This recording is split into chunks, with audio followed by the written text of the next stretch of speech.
What's going on, guys? This is King of the Dad back with another gun review. It's been a little while, so I wanted to pull one of my favorite new platforms out here and take some time to go over it with you. Today we have Sig P320 Flux Legion.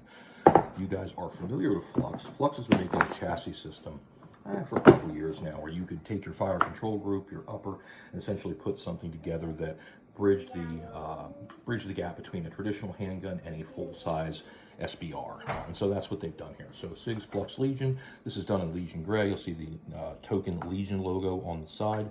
Another good laugh, we'll get back to this. Not a VFG. So they were ready for the ATF to give them crap on this one and literally put it on there. Main hand is here, brace hand will come around front, and it comes from the factory, as you see here, with two 30-round mags. So all together, there's a little lever here on the side. We'll deploy that brace. Just one quick flip down, that's out, it locks in. Keep in mind, if you do impede that travel, you may have to pull it back and lock it manually. But as long as you're clear, bring that up, and that'll come out just as it does here. Real good stability into the shoulder. You actually have a spot for your forward hand here. And here's my favorite part.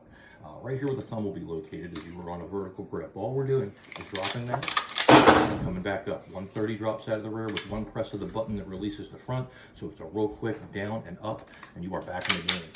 So great little PDW here, guys. I know that there's a whole lot of controversy surrounding the 320 platform. Thanks, little buddy. Got my 4-year-old assistant here with me. But one of the things that kind of takes me out of the game for that, and I'm not going to say it is, it isn't, where it stands, is we do have a thumb safety on every model here. So that gives you a little bit more of a feeling of, hey, God forbid I chuck this thing out a window, safety is always on.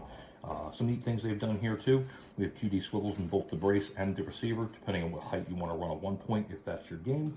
I've added an Olight Valkyrie, as well as the Holosun AEMS Core optic. It's about a $200 optic. It's not big money. What I do like with them is it's a good wide field of view.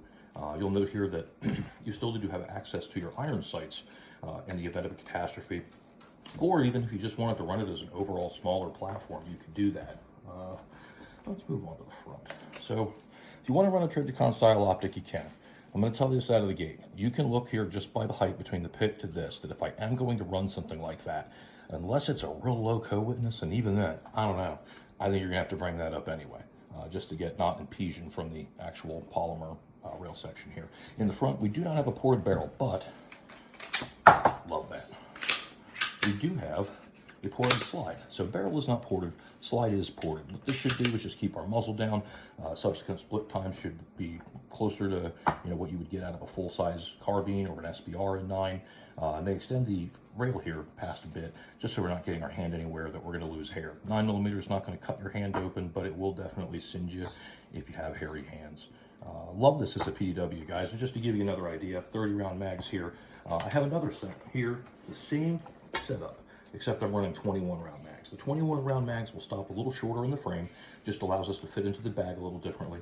I've opted to go with a smaller light and the Trijicon RMR and a mount up here to bring the overall height down, and that just basically takes that real estate from bottom to top down quite a bit.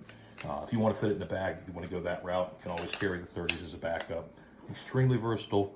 Philosophy of use for something like this would be for the house, something to bridge the gap between a handgun, rifle, shotgun, or full-size 9mm subgun.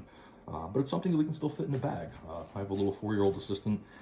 This looks like a diaper bag, guys. I did try Maxpedition, Vertex, a bunch of other bags, absolutely better quality, but I ended up keeping the $13 Solgo bag from Amazon, just due to the fact that it's nondescript.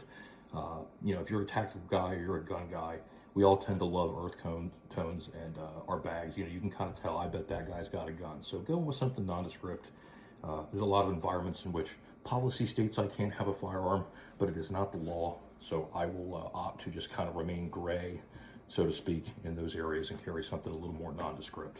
If you guys are considering the 320, if you wanted to shoot one, I tell you to go out and get one. See if you can rent one at the local range, or if a buddy has one. It's an awesome little PDW platform. If you guys have questions that I haven't hit here in the video, feel free to add them in the comments, and I will answer anything I can.